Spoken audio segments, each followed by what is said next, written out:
have roadworks or there's an accident or something, you don't just stop the car and get out and walk back home. It's exactly the same in business. But also the other thing that we do in the car, which is very important, is we take a quick glance in the back mirror or the side wing mirrors. We don't spend our time looking like this, because if we did, we would have an accident. And yet so many people are still carrying the past. Look forward and focus, and you will reach your destination. That's why I'm asking you to write on the top of the piece of paper, read it out every morning and every night. Because it comes true because you will be focused.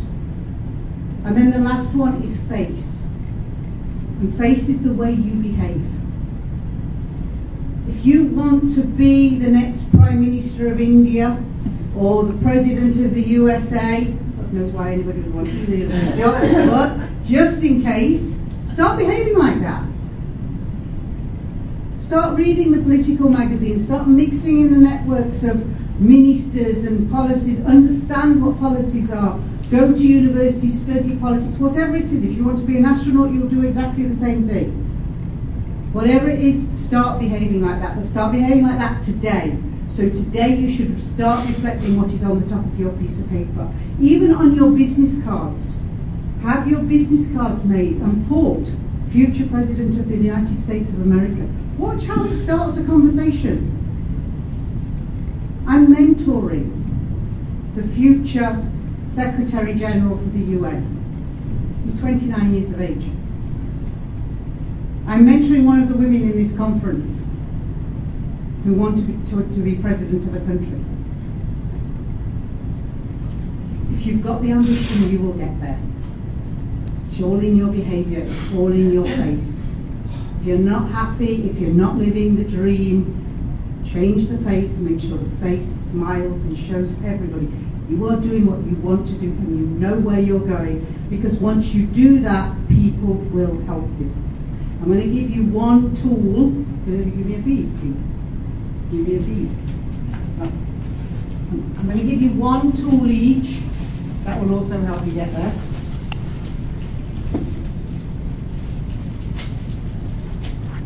Thanks.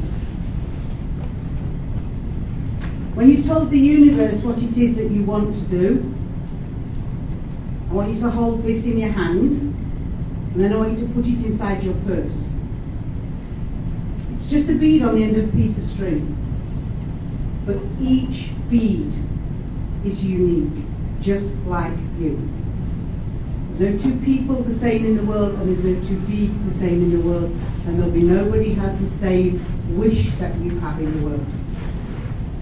Put it inside your purse, and every time you open your purse, you will remember where it is that you are going. It's amazing how many times we go in our purse during the day. That's why we didn't do it as a bracelet. We did it as a purse so that it stays with you all the time, especially when you're going into your money, because that's usually your future. Watch what happens. 31,000 of these I've given away. And I have one goal in life. What's on the top of my piece of paper? 7 billion ideas to action. So I intend to give away 7 billion of these.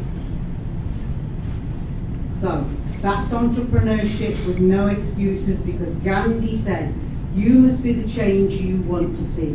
Madi says, you must be the change you want to see, no excuses. Thanks for listening to me.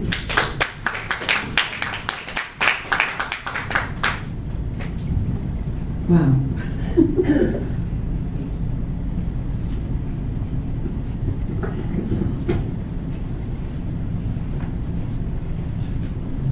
So I've got my bead. Okay.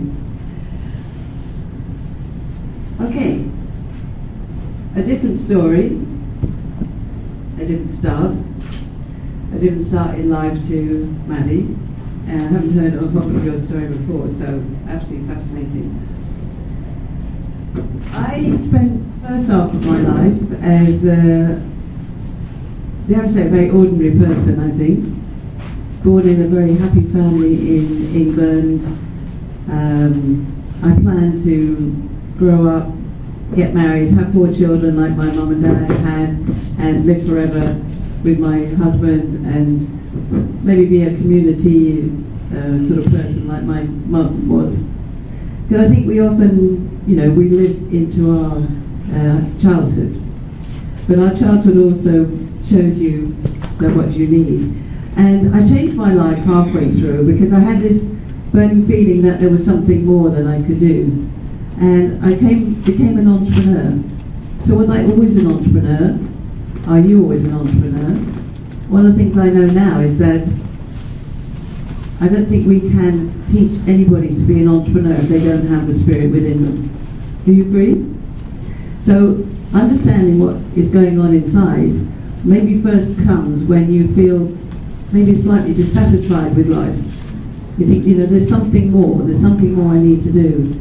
And I want to tap into what Madi was saying about you need to know what drives you, what this bead is about, what your passion is. And I often talk to people about, are you happy doing what you're doing? I talk to taxi drivers in Malaysia where I live at the moment. Do you want to be driving this car? Or do you want to do something else? And if they say, oh no, I want to be doing something else, I ask them what they're passionate about. What ticks your button?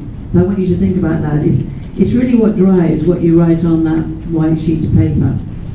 And when people say, as you said, well, I don't know what it is I'm passionate about, then I ask them this question. So what are you doing when you're most happy? It's a very simple question from a Buddhist role model of mine, a guy called Makiguchi, who has passed away a century ago. But he said, in order to know what a child wants, sit them on your lap and ask them what makes them happy. Is it when they're kicking a football, or they're running outside, or they're reading a book? What made me happy was connecting with people. I love talking to people, but I also loved art and design and sort of concepts. I'm a mathematician and an artist. And when I was a kid, people would say, that's a very strange combination. I always used to quote Leonardo da Vinci. I rest my case. So that creativity was burning inside me. And I started being a dressmaker, making clothes, but making clothes that made 2 things or 3 things. I wanted things that changed. I didn't want to make just one thing. I wanted to make a handbag that turned into a dress. Crazy things like that. So I had this burning creativity, but I didn't know really where to place it. And I spent a lot of time searching for that. I went back to college to see if I needed some more skills, and I learned a few on the dressmaking side, but I realised that wasn't my burning passion.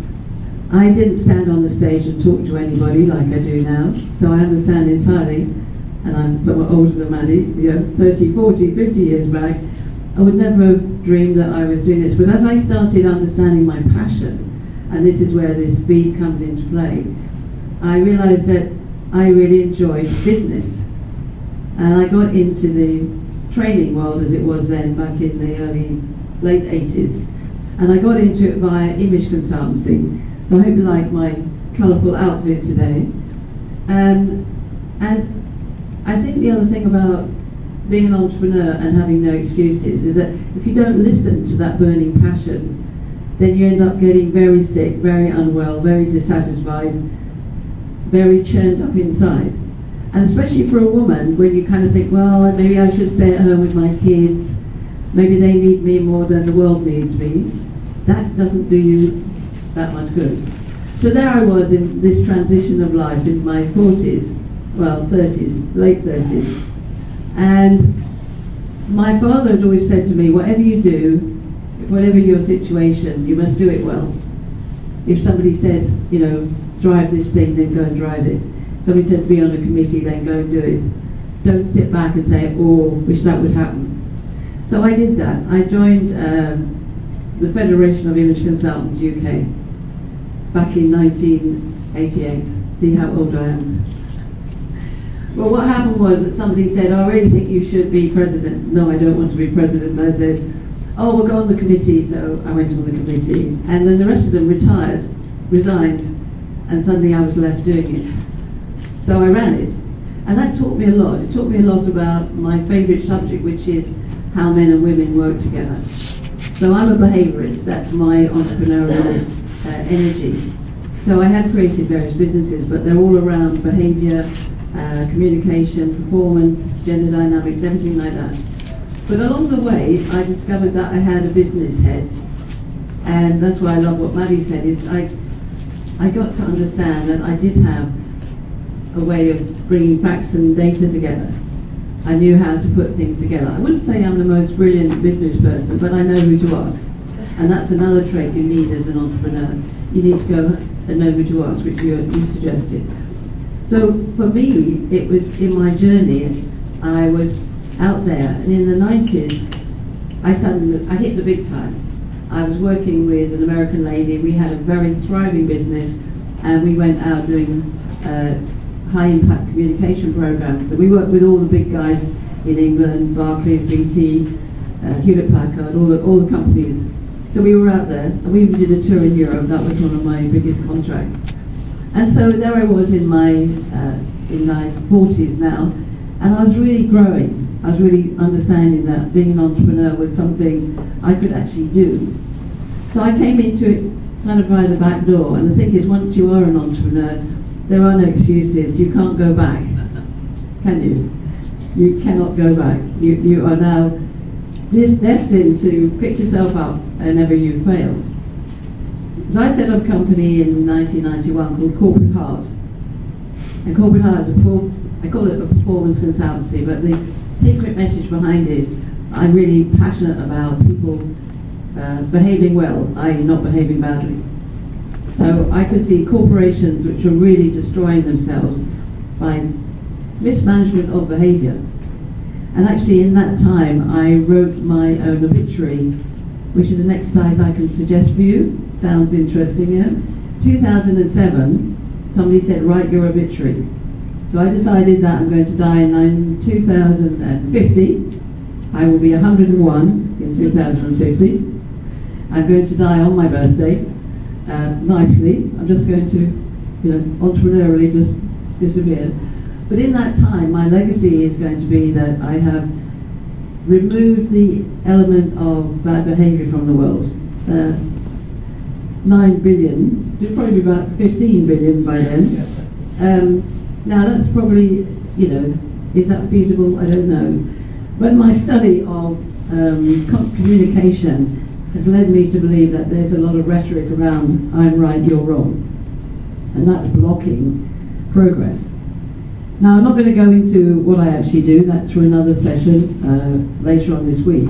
But where it relates to entrepreneur no excuse is that you've got to be open-minded. So you can't go around saying, well, I'm right, you're wrong. I know the only way to do this. It doesn't embrace people to you. And if you are going to make it work, as we've alluded to, you have to have the right people around you. You have to have your dream team who you fully trust. You know that they are on track with you. Yeah? So Madi's brought her beautiful PA with her here. I've got very trusted people that I work with in Malaysia and across the world. And my entrepreneurial headline is now that I'm the ambassador of magical conversations. Okay? And I say that now with absolute confidence.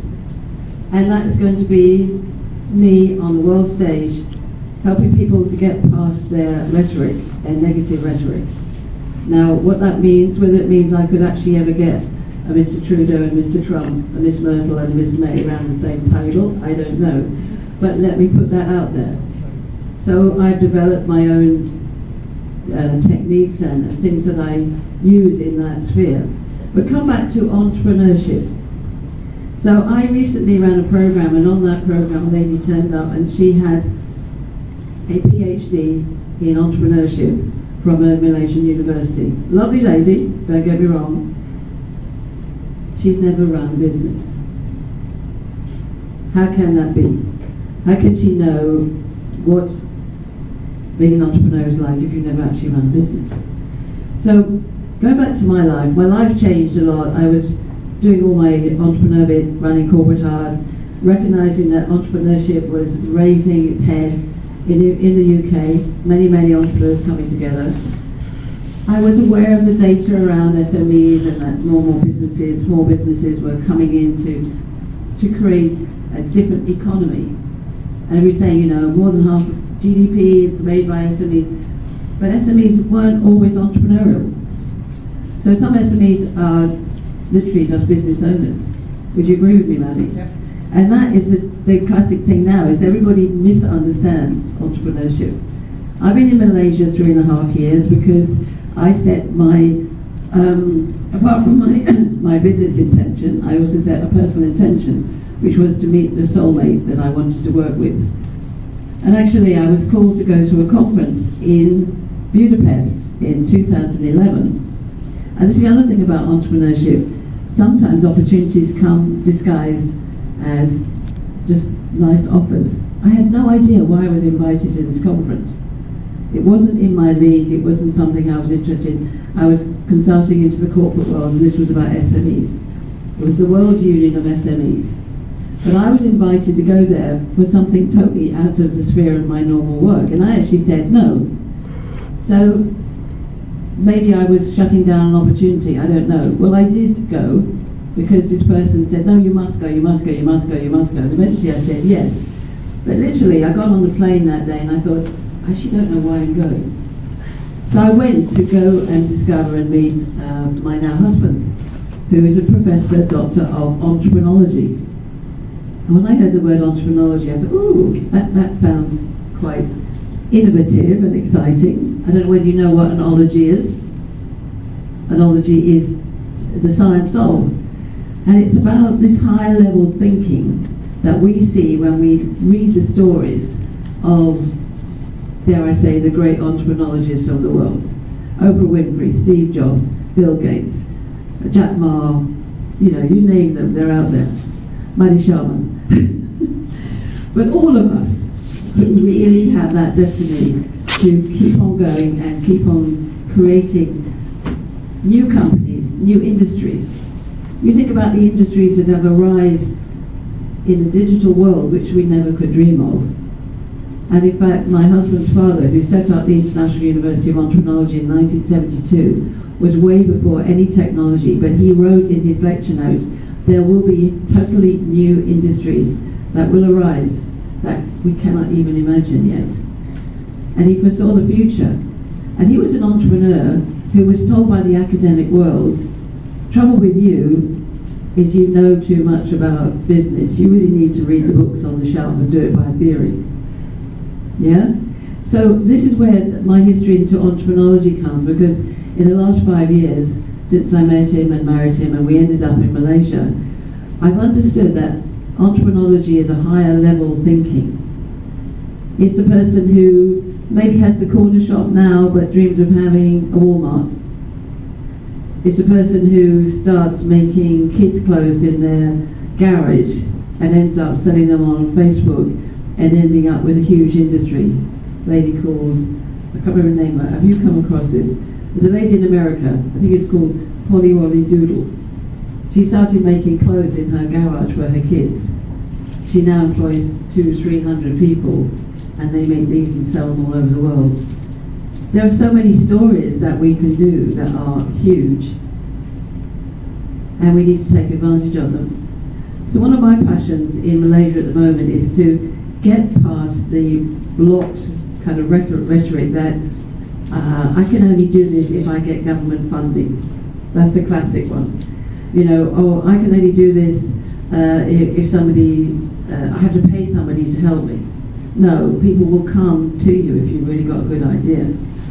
And a lot of the people I've worked with in the last 3.5 years in Malaysia are women, because there's a big move to elevate women in Malaysia and ASEAN, because they are the lifeblood of this entrepreneurship.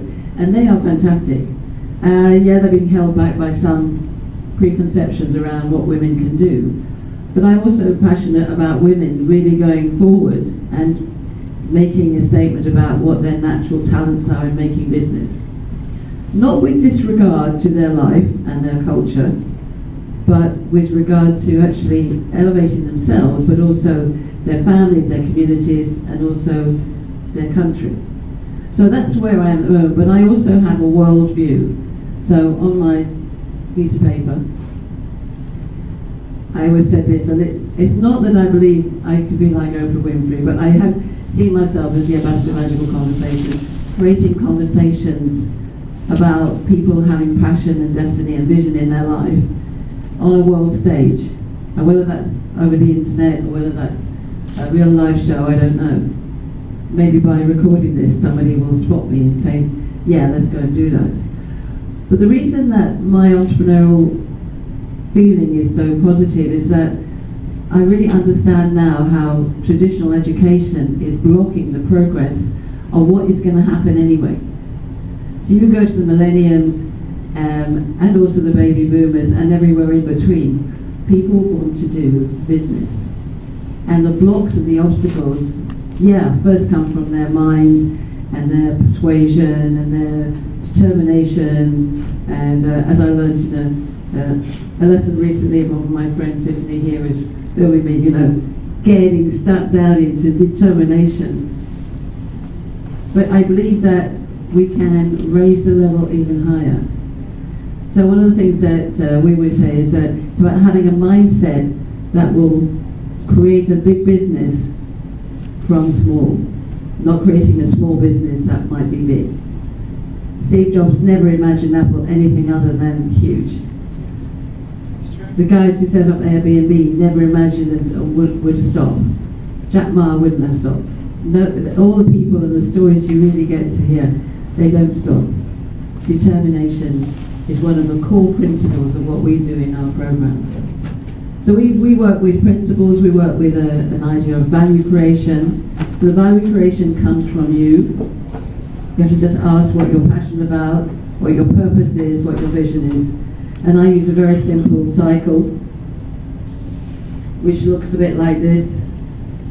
And I give people arrows so they can see that if they separate this. So what it says is, me, who am I, what do I give to you, my customer or my team, and what do we do together?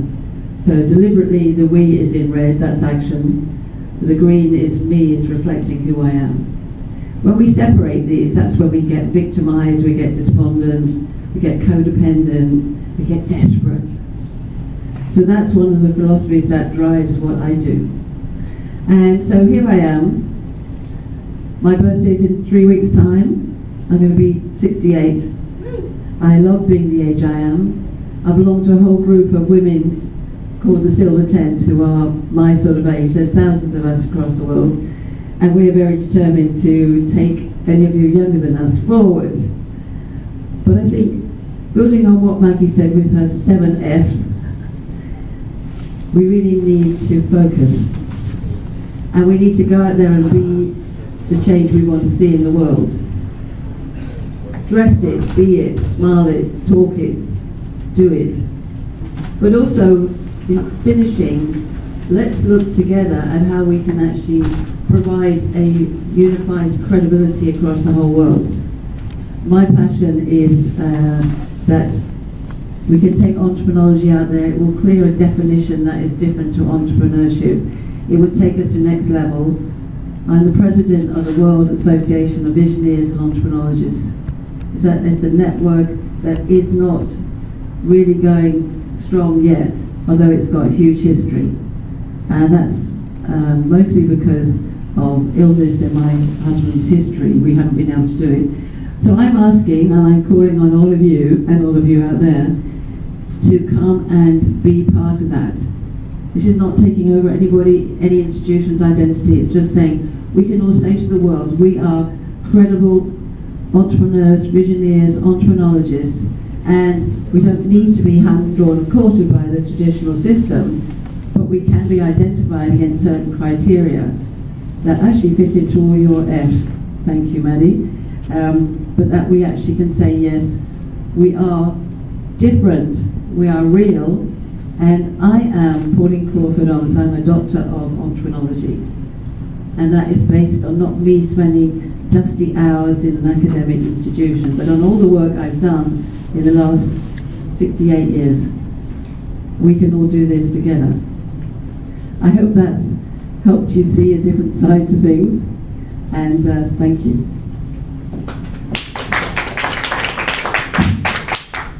Have we got any questions out there? I hope that made sense. We've got a gentleman with a question there. You need the mic. I hope it reaches. Yes.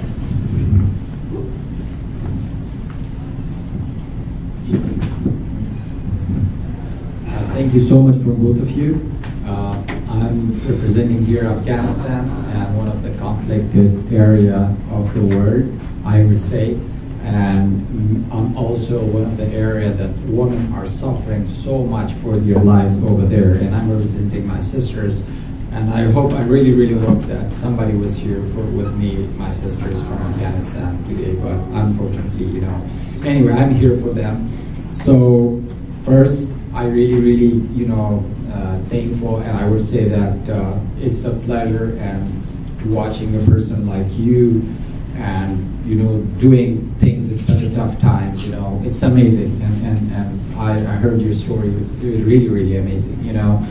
But my question has two parts. First, that what was the motivation behind that you stood up and start thinking about this work? You know, like before that, you had a life, and I mean, like you never thought something like that, but you could, thought about that before. But what was the real motivation that made you to do that? You know, that was the first thing.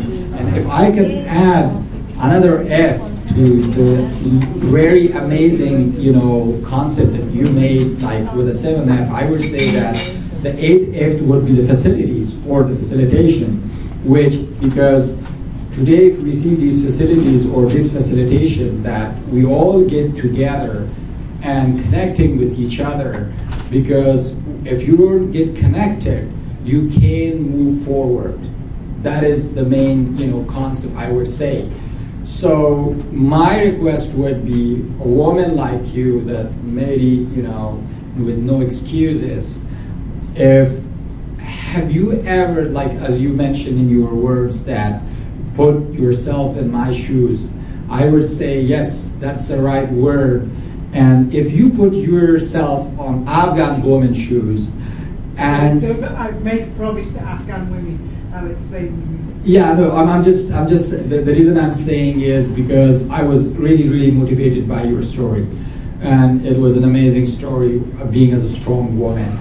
And we got so much, sisters that are suffering, so much suffering from all these sort of problems. And I think they need inspiration and motivation and someone that.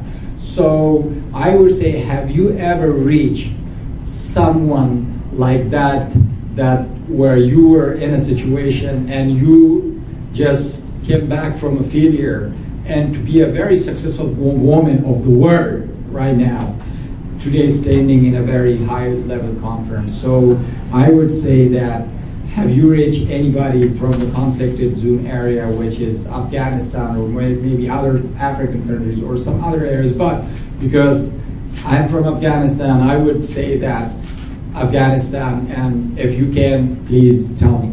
Okay. So now I'm going to go.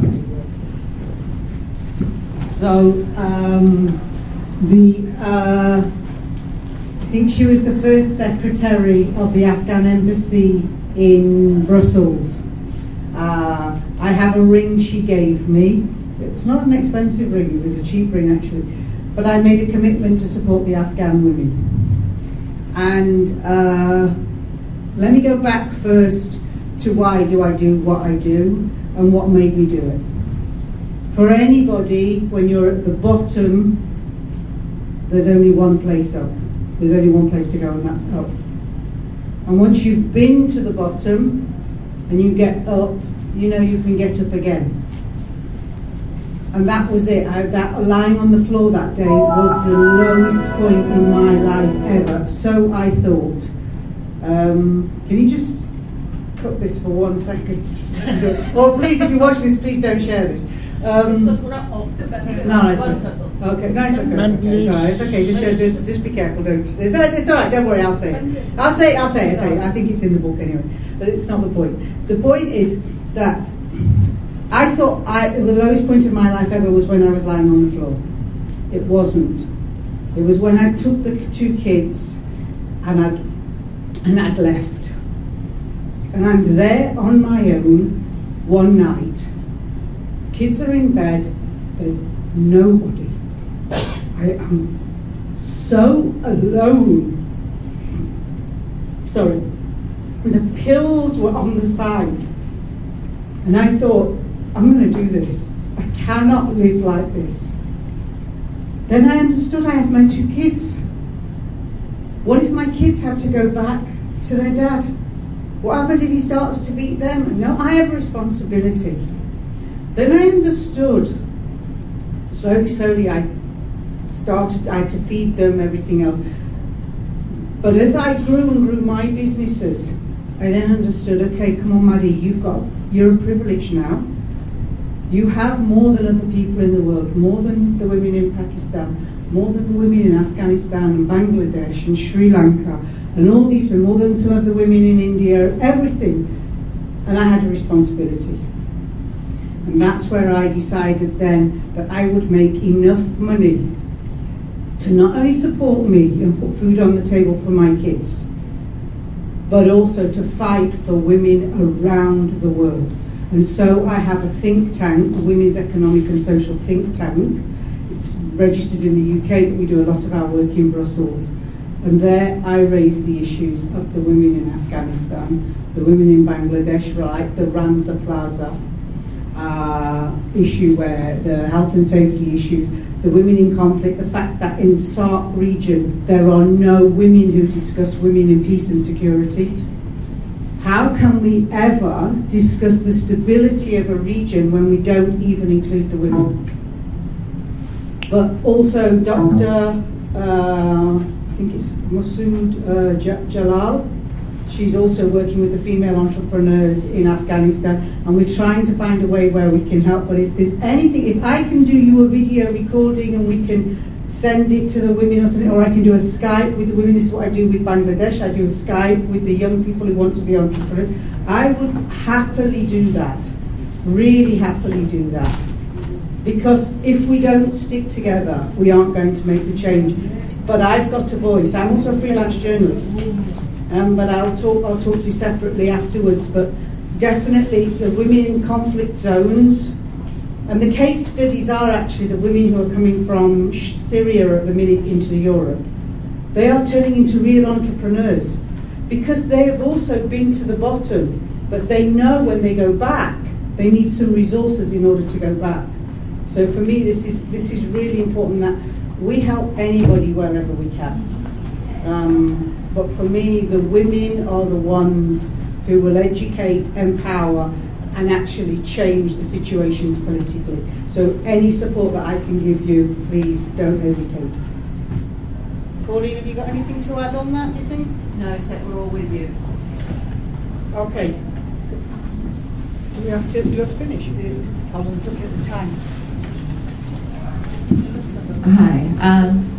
Thank you for that, and also for Z's question. I work as well with Z, but I want to ask something different. You mentioned that 2 of your failures, one of them was this trust issue. And how did you sort of overcome that, in the sense that, you know, a lot of us want to trust people, sometimes too much, in the sense, you know, if you give people the initiative, they'll take it and run with it, but it's not often the case. Yeah.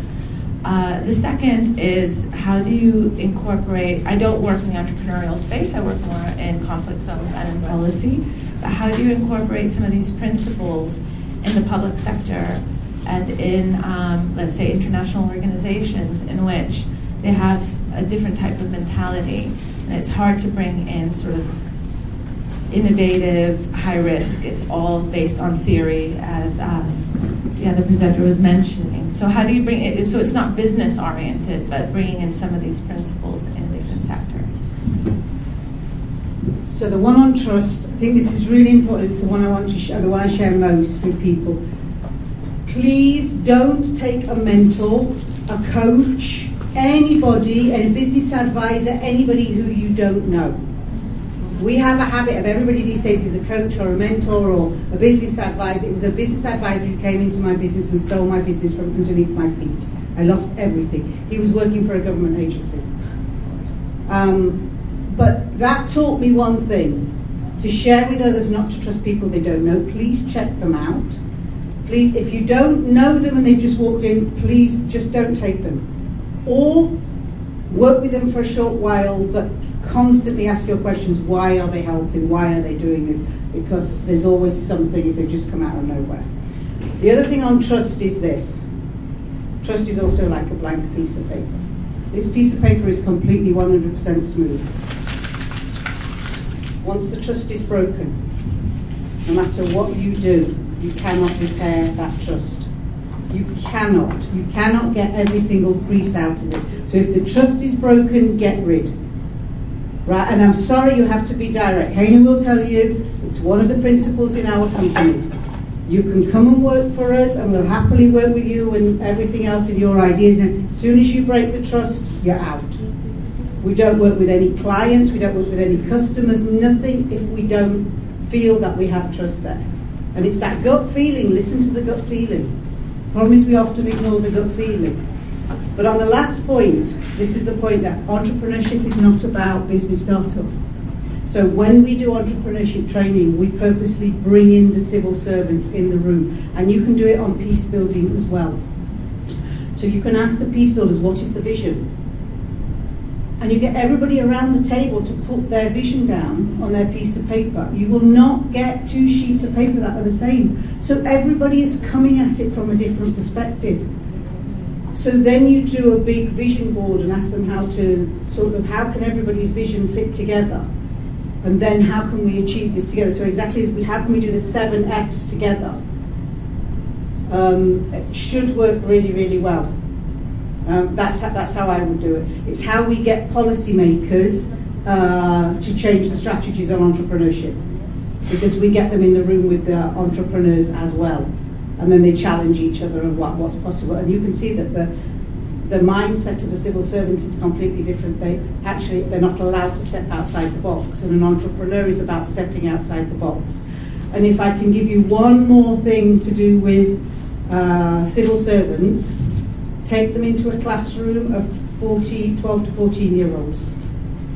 Give the 12 to 14-year-olds the same challenge the civil servants have got. Watch the answers. It's absolutely unbelievable. Young Enterprise, JAYE, they do it in Brussels every single year. They give the young people from across Europe, they mix the groups up, they give them exactly the same challenges that the European commissioners have got as challenges. The results are fantastic because there's no stereotype, there's no political, they don't see the barriers, they don't see the rules, and therefore you understand anything is possible. Thank you. I think we're out of time and we've got to let the next group go. Thank you very much. Thank you, everybody.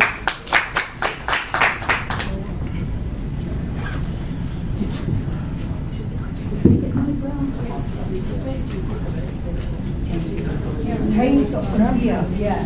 They're 15 euros or walk out of the Yes, I would love your card. Okay, or you can I'm based in London, so this is and you can give the book. You can either send the book or you can give the book now and just take the details, that's fine.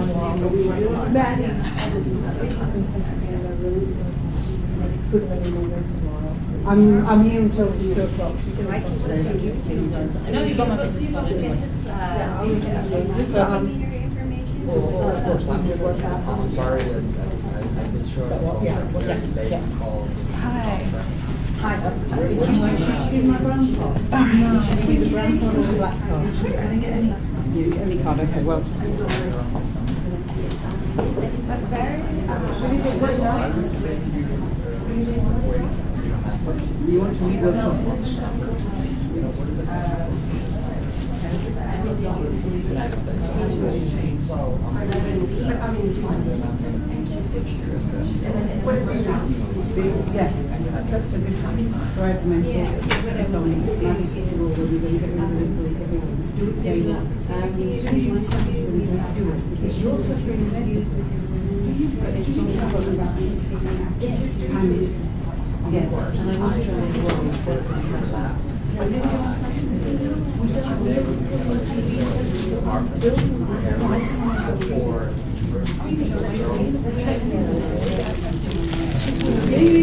amazing. And she's been with you, what, 5, 6 years now? How long have you been with me now? More than 6 years. And she set up her own company under my company. And just to know this is part of Madi Group, Omps Group and Group. She said, what is the companies that we're going to have? She was employing people, but it was all under Madi Group. It wasn't under Hayden. But Hayden was whatever. She did all up on her own. She was taking the clients from me. She was a counsellor, everything. That's what I need. That's why You need to trust until the trust is broken. Then the trust is broken, walk away. Right? But please give people a chance. Because it's like me. I would never let another man into my life.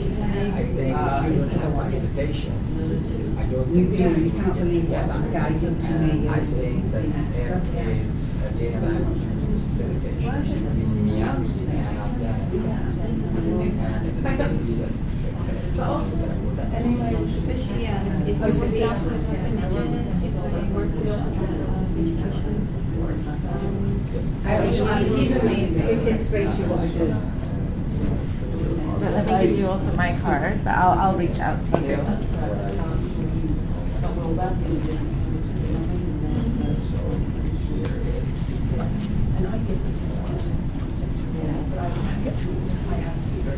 Thank you. Paina, please give me one card. This is not No, it's the other one. Then so it's got my contact, all my contact details on the other one.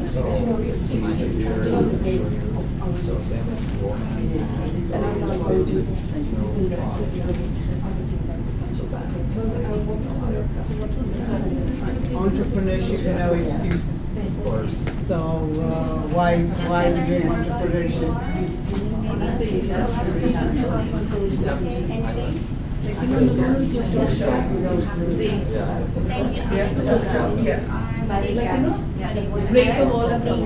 Yeah, exactly. Please connect.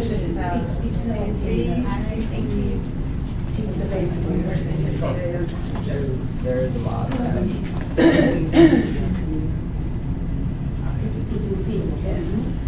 are you? Did I get your card? Yes, I did, and I wrote on it too. I need to write. Exactly. It's just terrible. And I love to. I do also. I am so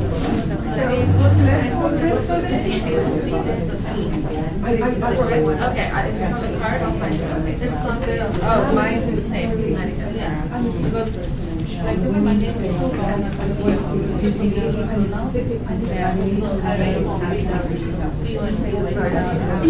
I will. What is that?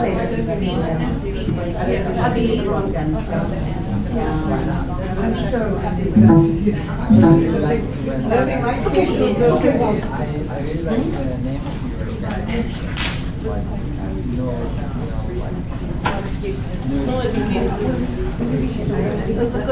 I'm here. No, I'm going home today. So it's very nice. Beautiful speech. Can I do it? You just bear with me 1 second. Hey, just pass by. Have my business details. Yeah. Because we need you. It's all about the network. It's all about the network. Thank you very much. Email address.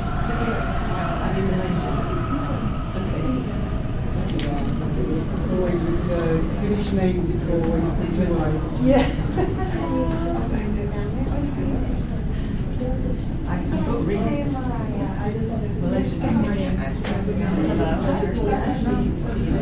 Well, I'll send you a message. And then you add me. Okay. I'm just sending you a message.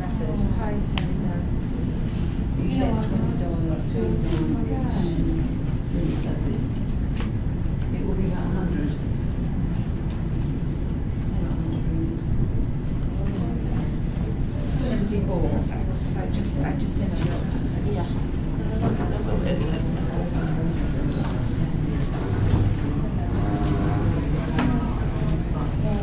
I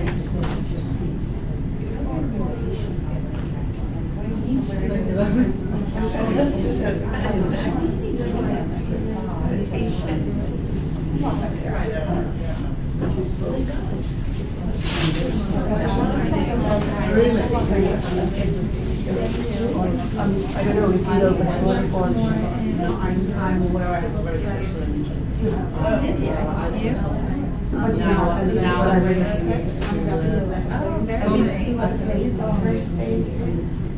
Well, it's good for us all. I think what I'm really enjoying is that we're all different sectors putting this together. It's actually very good.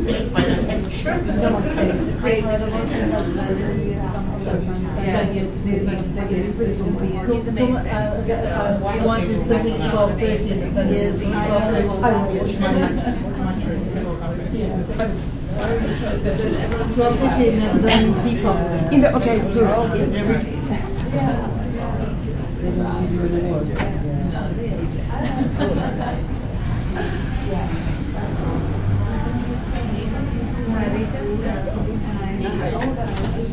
Sit here. Nice meeting. How you doing? I'm fine. Yesterday we got to material about Oh, I mean, it's not me, I would say, it's the entire world. It's basically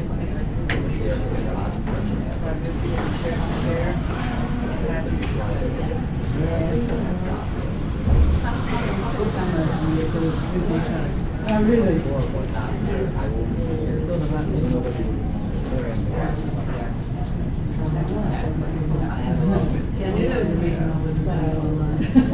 That's it. Well, there's something going wrong. I've just accepted. So just that you can look at it, but this is my I don't understand. Yeah, I think this is what we talked about last time. It is not. It's switched up. No.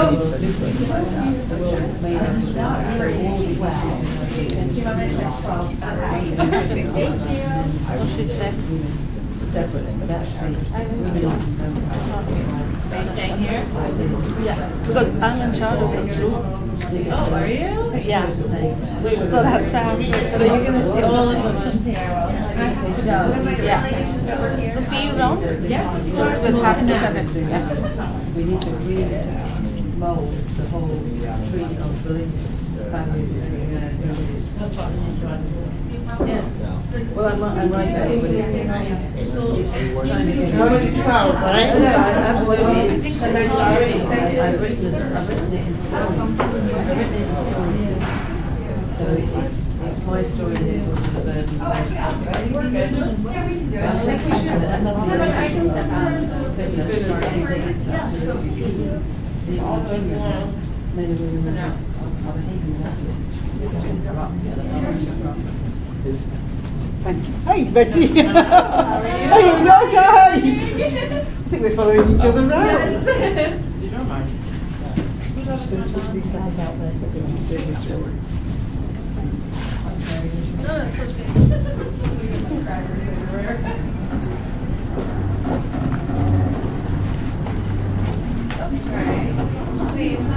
Thank you.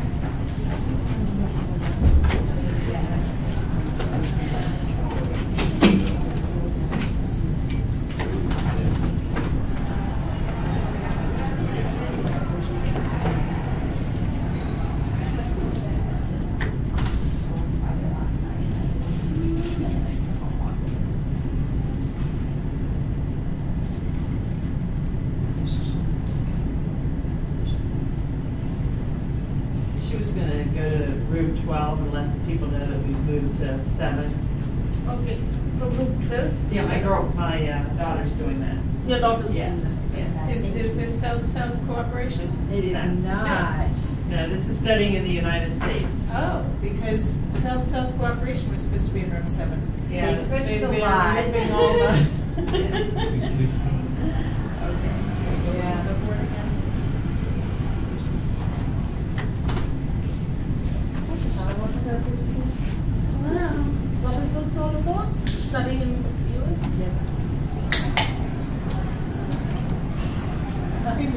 seriously than we think. Maybe we won't have to do it. I know. I'll just check if there's somebody interested, I'll call them in.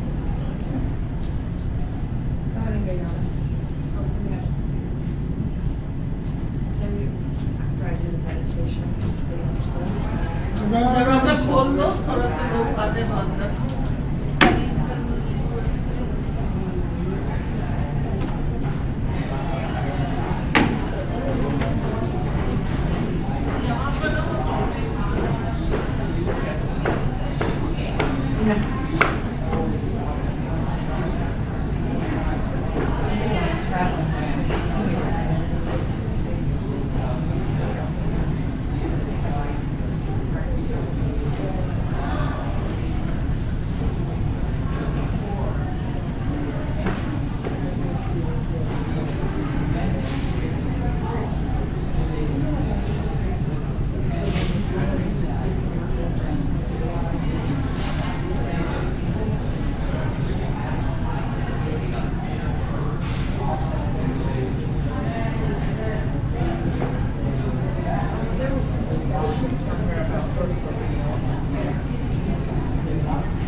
Yeah, found some students for you.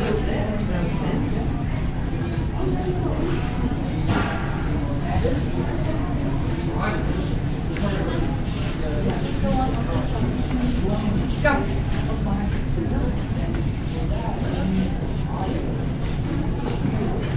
Hello. Good morning. Don't take us.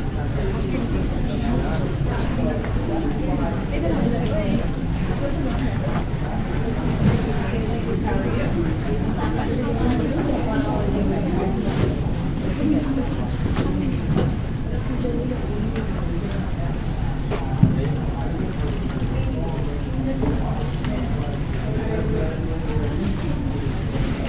Good morning, everyone. Good morning.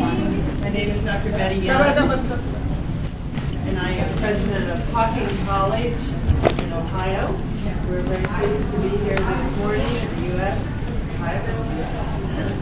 Very happy to be here this morning and talking a little bit with you about our particular college and about studying in the United States. Let's get started.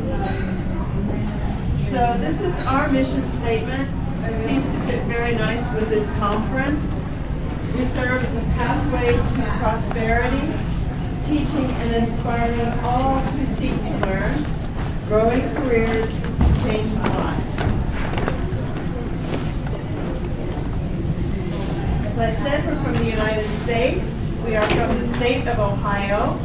And so just to give you a little perspective, let's see, New York would be right on.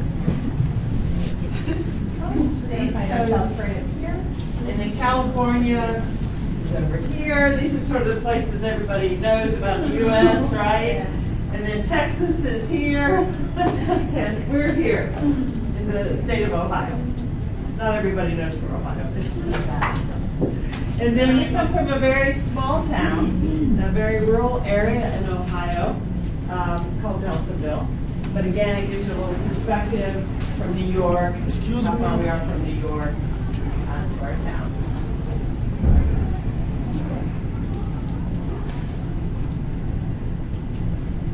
We are a very rural area of Ohio. We're on a forested piece of land. So we have lots of trees and hills. It's a very beautiful area of the country. And our programs are very much surrounded around this idea of natural resources, forestry. We do an equine science program with horses. So we'll tell you a little bit more about that.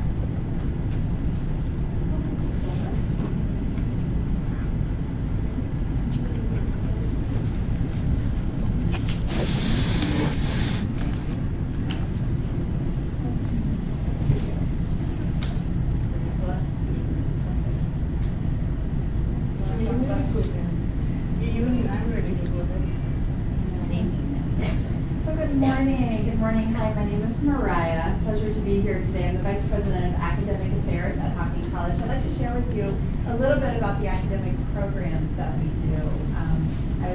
How old are you? 14, 15. Perfect. So many of our students that start with us, some of them we have as young as 15 and 16-year-olds on our campus as well. And what we do is we do a lot of hands-on experiential training. As you can see, one of our primary programs is in culinary arts and hospitality management. At Hocking College, we are incredibly fortunate to have one of only, of course. We're very fortunate to have one of only 67 master chefs in the United States.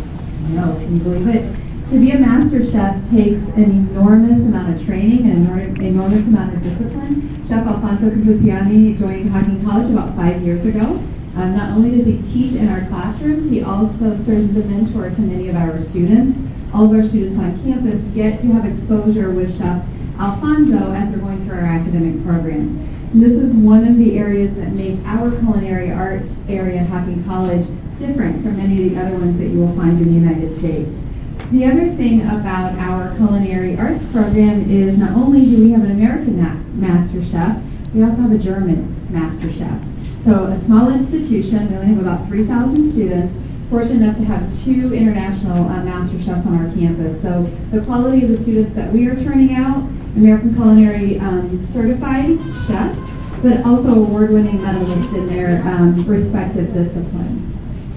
The lodge at Hocking College that you see here, this is a learning lab for us. So all of our students in the hospitality programs, hotel restaurant management, baking, and culinary arts, this is the classroom. This functions as a banquet center. We also have a vineyard that was recently planted in the last year or so as well. So Hocking College is really doing things inside the kitchen, front of the house operations, and we are expanding into viticulture, craft brewing, and wine and spirits as well too. Dr. Young mentioned very briefly our School of Natural Resources. This is our largest academic division on our campus. Our campus does sit on 2,400 acres, so when you come into our campus, you're going into horse pastures. You see about 50 horses on the side. It's a very picturesque rural environment. Our students in the School of Natural Resources study everything from forest management to natural resource law enforcement for those that would like to go out and be park rangers. Many of them, as Dr. Young had mentioned on the front slide, the map of the United States, the western part of the United States is quite rugged, and many of our students will go out there and they are park rangers and they work on food ranches. Wildlife management, natural and historical interpretation. What in the world is that? That's storytelling. That's reenactment of historical events. Hocking College is also